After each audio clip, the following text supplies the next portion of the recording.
Welcome to Folding Towels, a podcast for massage therapists with Jackie and David. If you are enjoying our episodes and want to support the production, consider buying us a coffee. Your contributions help us bring you more insightful discussions and expert interviews. Follow the link in the show notes or visit buymeacoffee.com/Folding Towels podcast to contribute, and thank you for your support.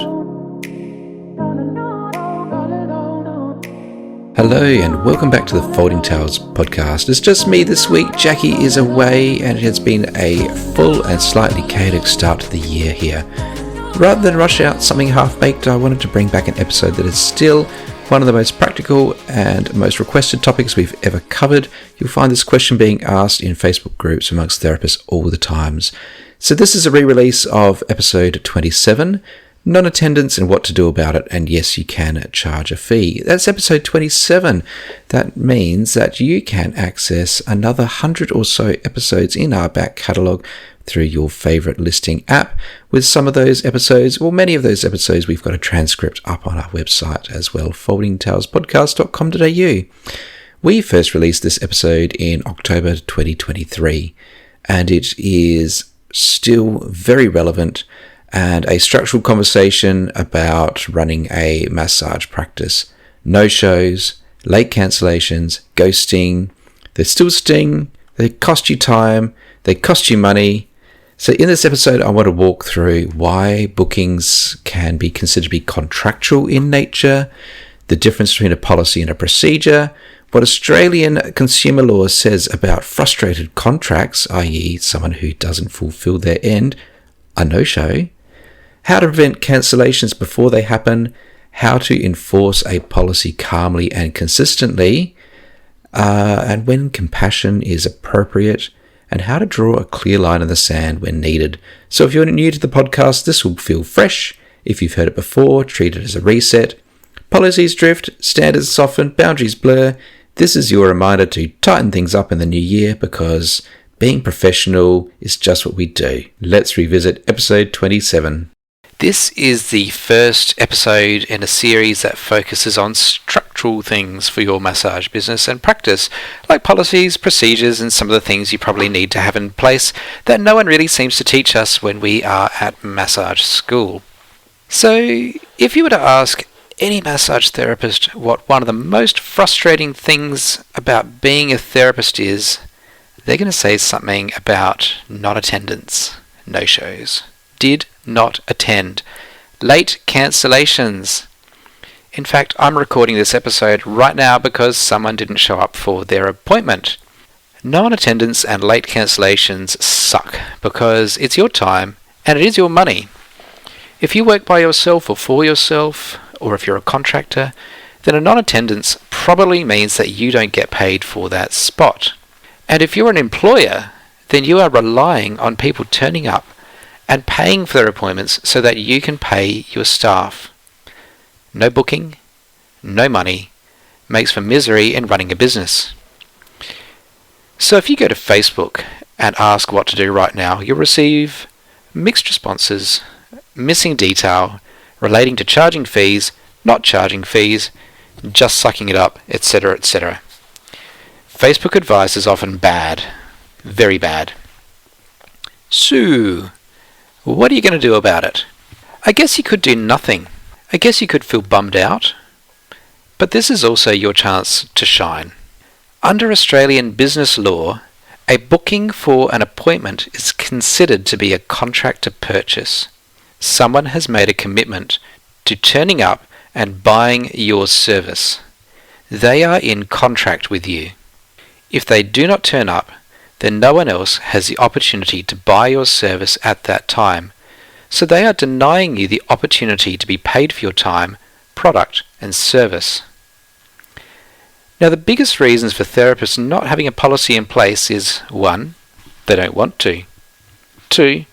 They feel they don't need to. And 3. They are afraid of what their clients might think or say if they were to have one, and especially to enforce one. If you do not have a policy, your clients will dictate to you how they interact with you and your business, and this is not a healthy position.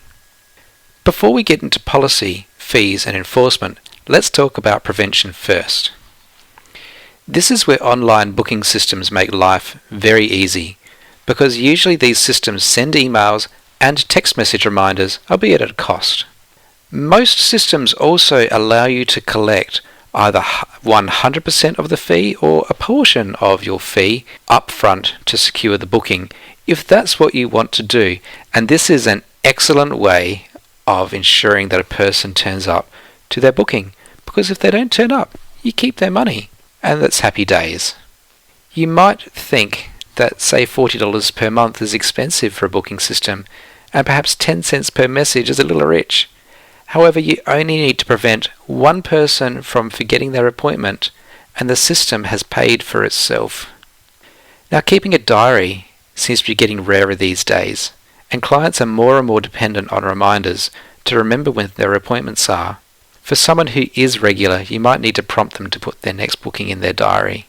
You might give them a card as well as sending a reminder. For people who are visual and like to use their fridge door as a reminder system, and I like to have my appointments written on a card as well, and I do stick it on my fridge. If you are sending reminders manually, do it with enough time, say 24 or 48 hours before the appointment, to ensure that they have enough time to call you, and you have enough time to respond and fill that spot.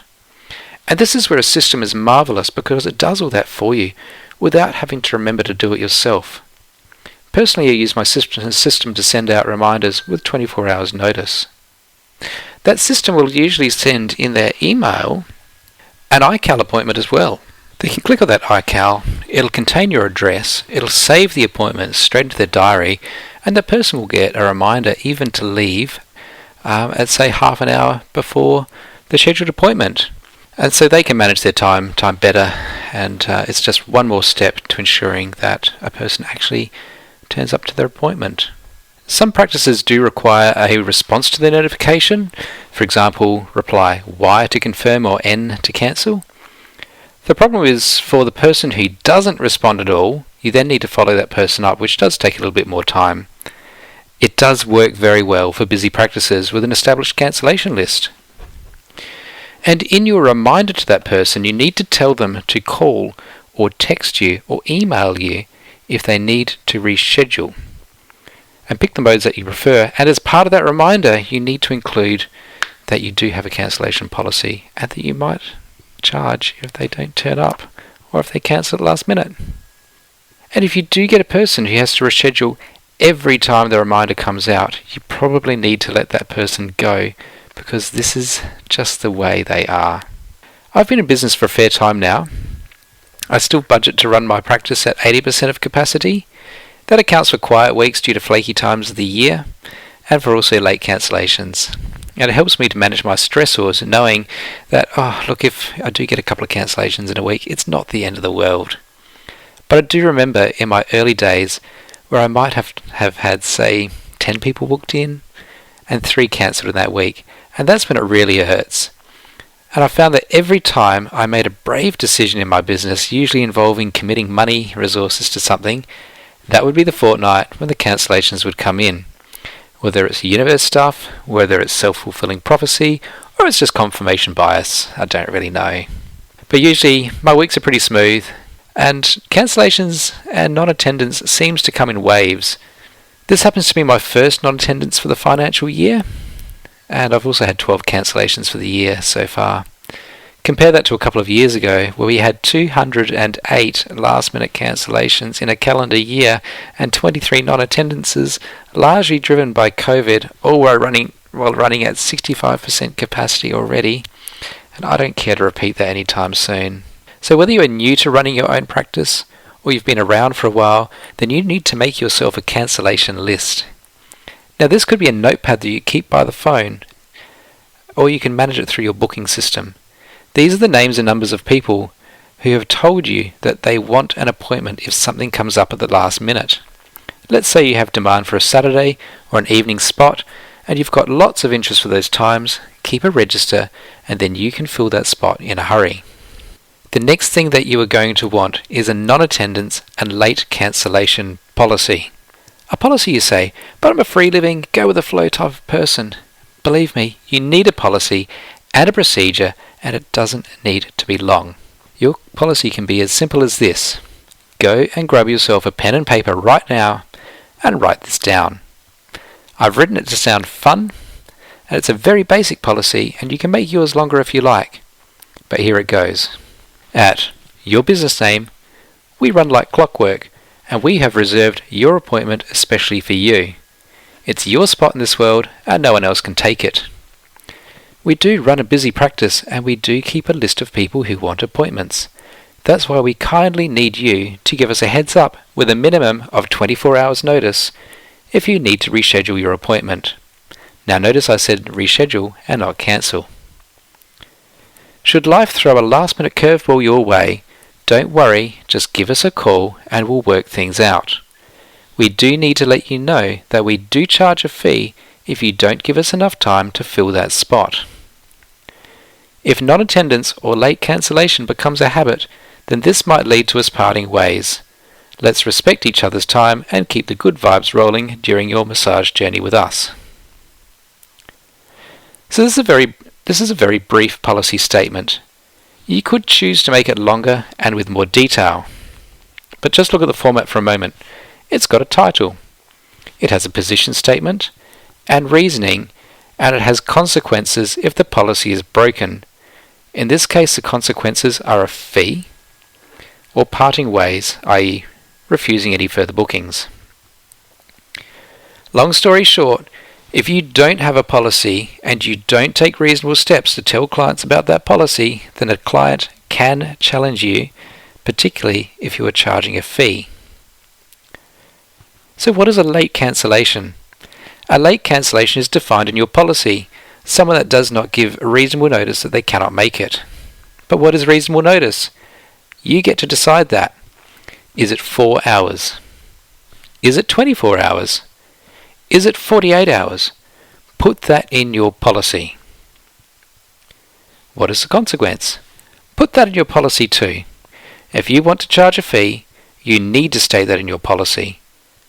Some therapists have cascading fees, for example, cancellation between 12 and 24 hours, 50% of the appointment fee, 12 to 4 hours, 75% of the appointment fee, less than 4 hours, full cost of the appointment. Others charge a flat rate of, say, $50, $75 or $100. Others, the cancellation within 48 hours or 24 hours, it incurs the full fee. How hard you want to play is up to you, and you need to state that in your policy. I have a longer format policy for my practice, and in it I include items that I consider to be reasonableness. So if someone is genuinely ill or has a family emergency, then I will take a compassionate approach to dealing with them. And personally, for serial offenders, I do charge fees, but more often than not, I'll just tell the person I don't want to accept a booking from them and I don't want them as a client. My clients who have been unable to attend with genuine reasons, they have shown loyalty and gratitude because they were already having a rubbish day when they had to call me. So, you need to go on and write that damned policy. The next thing you need to do is tell your clients that you have a policy. Put it on your website. I hope you have a website. Put your policy there. On your online booking system, have a link to your policy there. When someone calls you to make a booking, just a reminder, we do have a policy regarding non-attendance and late cancellations, and a cancellation or non-attendance without reasonable notice will incur a fee. Have a summary or a one-liner on your table of fees on your counter. Have a copy and a folder in your waiting area. Make no excuse for clients not knowing that you take non-attendance and cancellation seriously and you are prepared to act on it. Put it in your reminder. For your favourite clients or your regulars, these are the ones that care about you and are going to be super apologetic and are going to offer to pay your fee without you even asking. The correct answer when they offer is thank you. It will help them and you to feel better about the missed appointment. Now, you need a procedure. A procedure is going to guide you how you will respond with consistency in the event that someone has breached your policy. In the following example, this is my procedure for non-attendance. It's 5 minutes past the booked time.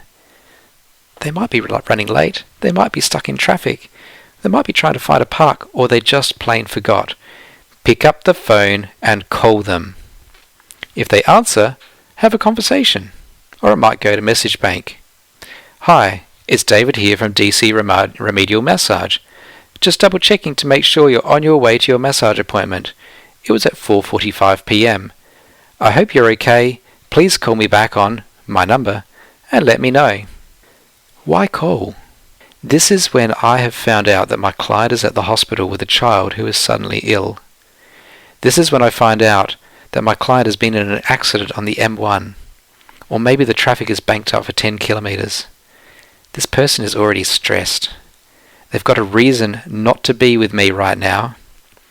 This is when I found out that they've gone for a drink and just plain forgot about the appointment. I can hear their voice. They can hear mine. And you can provide comfort and ease their troubles. Or you can tell them to their ear that, I'm sorry you can't make it. We do have a non-attendance policy and I'll pass the fee for your appointment today. Or you might take a different tact. I have another spot available today. Or insert another appropriate time, like tomorrow. Would you like that spot? At 10 minutes past the appointment, if you haven't heard back from them, they're not coming. Send a text message. Hi, client. I missed you at your massage appointment today. I tried to call you. Please call me on your number and let me know that you're okay. It's not angry, and show them that you care about them. Then make a note on their file. Did not attend. Called at 4:45. Text at 4:55. That evening or the next day, call them again. Are they ghosting you or is something up? Then send an email. Hi, client. I missed you at your appointment yesterday. I tried to call you a couple of times and I sent you a message. I wanted to know that you were safe and healthy. I haven't heard back. We do have a non-attendance policy. I've attached an invoice for you to cover the missed appointment. You need to pay the fee before I can see you again. Send the invoice and follow it up. It's now a debt to you. So what happens if they don't pay? Well, you'll probably never see that person again. And unless you want to put it to debt collection, you'll probably never see that money either. But you have drawn a line in the sand. If the person does pay and does rebook, they will probably never no-show again. So when is it a bad idea to charge a non-attendance fee? Again, in Australian consumer law, they talk about a frustrated contract. Factors beyond a person's control prevents them from fulfilling that contract. An accident on the way and a family illness are both examples of external factors beyond that person's control.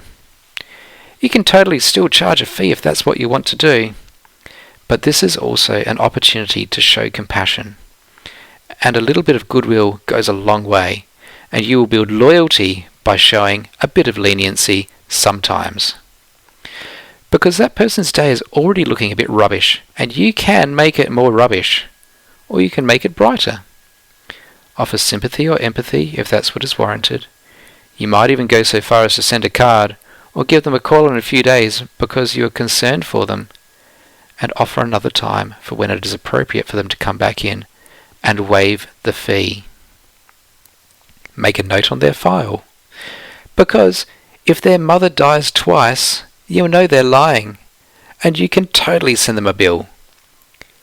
You probably don't want that sort of person as a client anyway. So what did I do today? I already knew a little bit about my client. From a non-English speaking background, has 2 children under 7 with quite severe autism, has a non-supportive partner, and when I called, I could hear a child screaming in the background and my client was in tears. She had organised for her partner to stay home so she could come to see me. When the outburst started, he walked out and said he had to go to work. I didn't charge a fee today. So let's wrap this little topic up. If you want to charge a non-attendance fee or a late cancellation fee, then you need a policy and state what that fee is. You then need to take reasonable steps to tell them that you have a policy. Put it on your website. Mention it in reminders. Include it in your client intake form. Have a hard copy. Include wording on your table of fees. Have a procedure in place so that when you need to action the policy, you can follow the steps consistently and apply the policy fairly. Show compassion where it is due, and be rock solid on enforcing where it is right to do so. Get over the fear, write that damned policy, because you're not going to regret it. So that was episode 27, originally released in October 2023, and honestly not much has changed. No shows are still frustrating, late cancellations still disrupt your week, and therapists are still hesitant to enforce their own policies. If you take one thing from this episode, let it be this: clarity prevents resentment. What does clarity mean? A written policy, reasonable notice periods, consistent procedure, compassion where it's warranted, firmness when it's required. This is not being about being rigid. It's about respecting your time and your work. If this episode has prompted you to revisit your cancellation policy, update your reminders, or finally write the policy you've been avoiding, good, that's the point. If you're enjoying the Folding Towers podcast, please subscribe through your podcast app and leave us a rating or a review. It generally helps more therapists to find us. If you would like to support the production of the podcast, you can buy us a coffee. The link is in the show notes. And Jackie and I will be back with a fresh episode next week. Until then, goodbye!